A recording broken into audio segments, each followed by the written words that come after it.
Hello everyone. We are going to solve this equation on the interval from negative infinity to infinity. That means we are going to get infinitely many solutions. And what we are going to do here is that we are going to first isolate the cosine function. Okay, so first we are going to subtract 1 over 2 from both sides of the equation. So if we do that, then we are going to get cosine of 2x is equal to negative 1 over 2.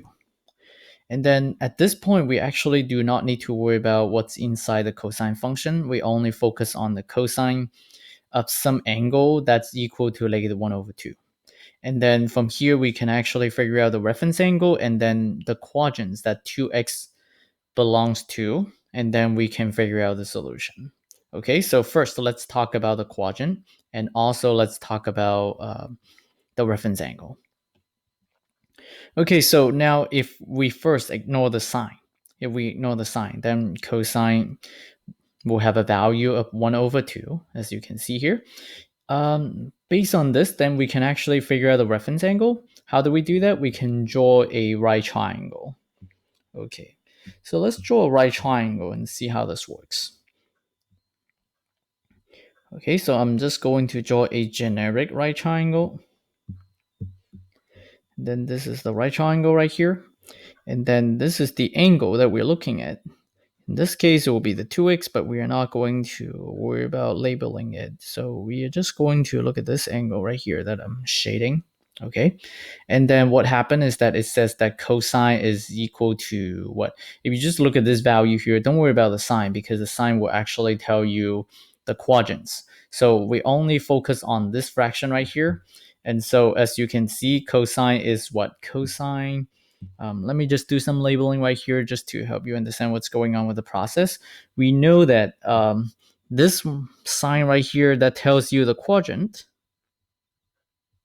Okay, so this sign right here that tells you the quadrant. And then if you just look at the number, we know that for the number, it's going to be what?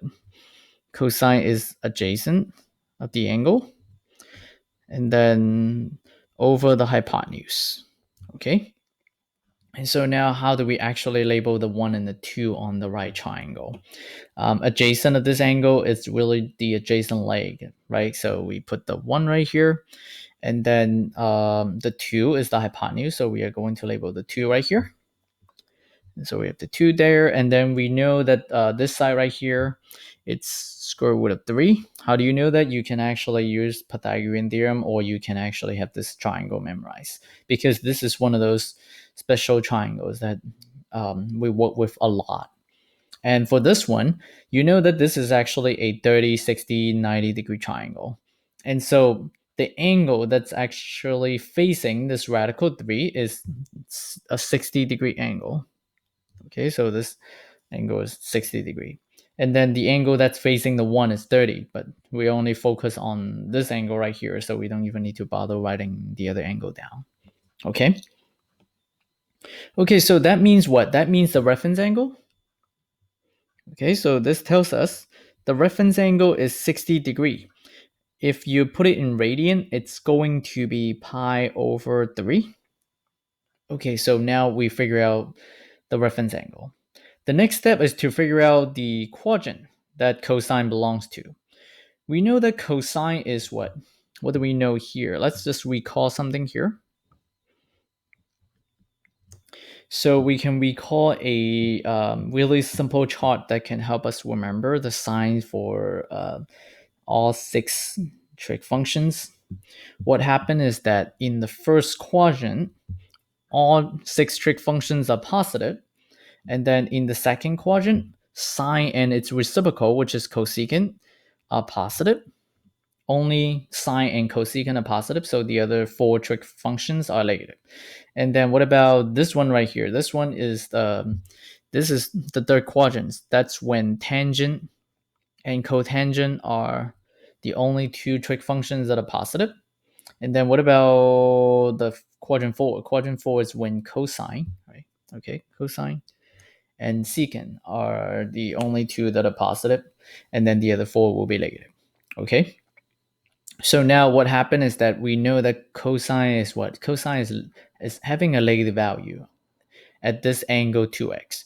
And so what does that mean? That means we know that cosine is positive in quadrant 1, and we also know that cosine is positive in quadrant 4. So that means cosine will be what? Will be negative in the other two quadrants. So we know that. Okay, so cosine is negative right here, and then also cosine is negative there. Okay, so that means what? That means we have two different cases that we need to write down here. One of them is quadrant 2. Okay, so that means 2x. Okay, so we have the 2x right here, and then that's our angle, and that's actually equal to what? That's equal to, we need to write down the angle. Okay, that's in quadrant 2, and it has a reference angle of 60 degree, which is pi over 3 in this case. Okay, so what is the angle that has a reference angle of pi over 3, and then it's in quadrant 2? That's actually 2 pi over 3. Okay, so 2 pi over 3 here.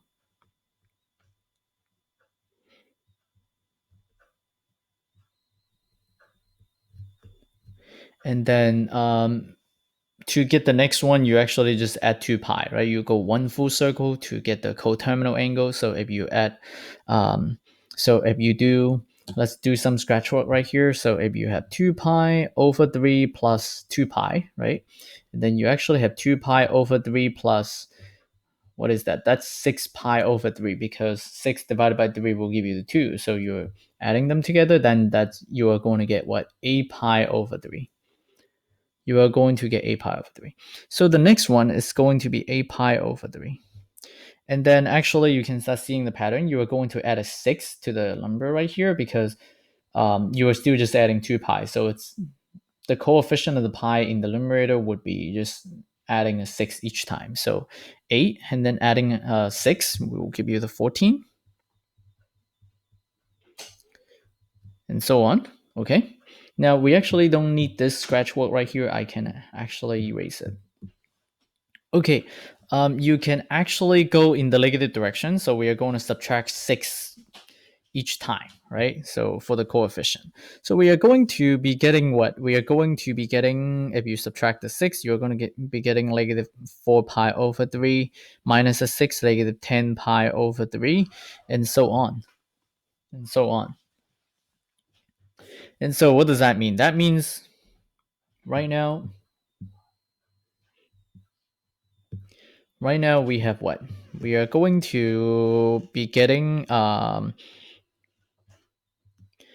2x is equal to, so what can we do? We have 2 pi over 3 plus, and then you may say, what am I doing here? I'm trying to come up with a general form for all the angles so that I don't need to write infinitely many angles. Okay, so how do I do that?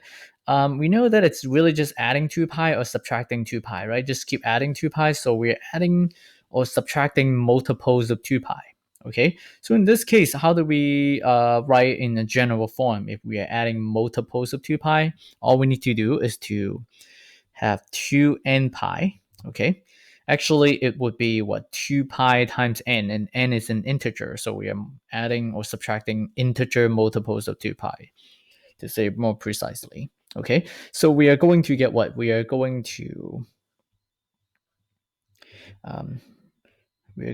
get x is equal to, if you're dividing by 2 from both sides, you are going to get pi over 3 plus, and if you divide by 2, you're going to get the n pi. And then n is an integer. Yeah, so by the way, this n here, this notation right here tells you that n is what? It's a member of this set right here. This set, this symbol, this fancy z here represents the set of integers.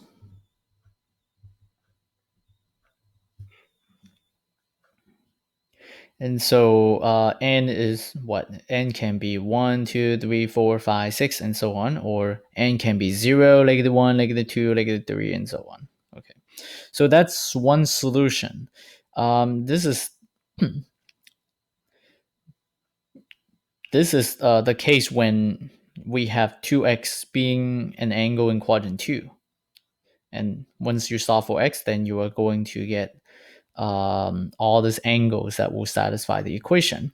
But we also need to worry about the one that's in quadrant 3. So we are now going to consider the second case. Okay, so I need to have more space, so let me just move up those things. Okay, so let's continue right here.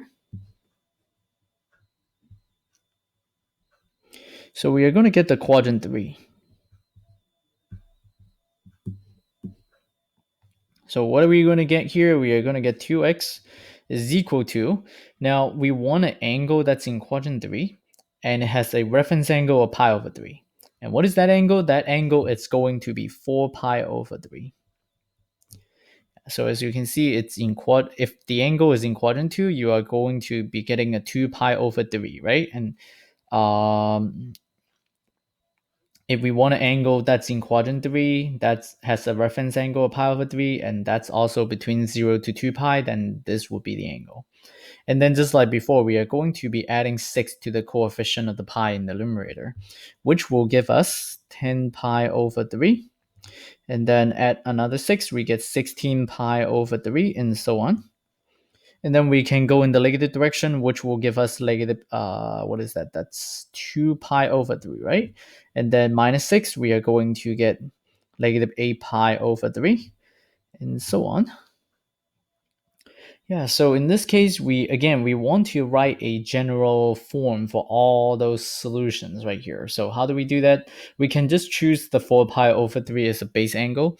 In fact, you can actually choose any of those angles that I listed here, or even the ones that I didn't list here, but as long as you have that angle that's correct, right? So the next one, let's say I didn't list it here, but the next one will be 22 pi over 3. You can actually put that here. And then what happened is that we are going to be adding, what do we get here? We are going to be adding 2k pi, right? Where k, this time k is an integer. And then the rest is really just rotating work here. We need to solve for x. So we got to divide both sides by 2, which will give us 2 pi over 3 plus the k pi, where k is an integer. I use a k here just to indicate that they're not necessarily the same, right? So now we have two solutions. I mean, actually we have infinitely many solutions, but we have two different forms of the solution. One of them is the pi over 3 plus n pi, okay? And then the other one is 2 pi over 3 and then plus k pi. And remember that both n and k must be integers. Okay, so those will cover all the solutions that you have, all the real solutions that you have for this trig equation. Okay, so this is how you handle this kind of situation when you're solving the equation on the interval from negative infinity to infinity. If you're just solving the equation from 0 to 2 pi, that will actually be a lot easier because you only would be getting just the two angles. The two base angles that we use right here, one of them is 2 pi over 3 and the other one would be 4 pi over 3. But then it's really possible that you are going to get more solution. Let me check. I actually don't know yet, right?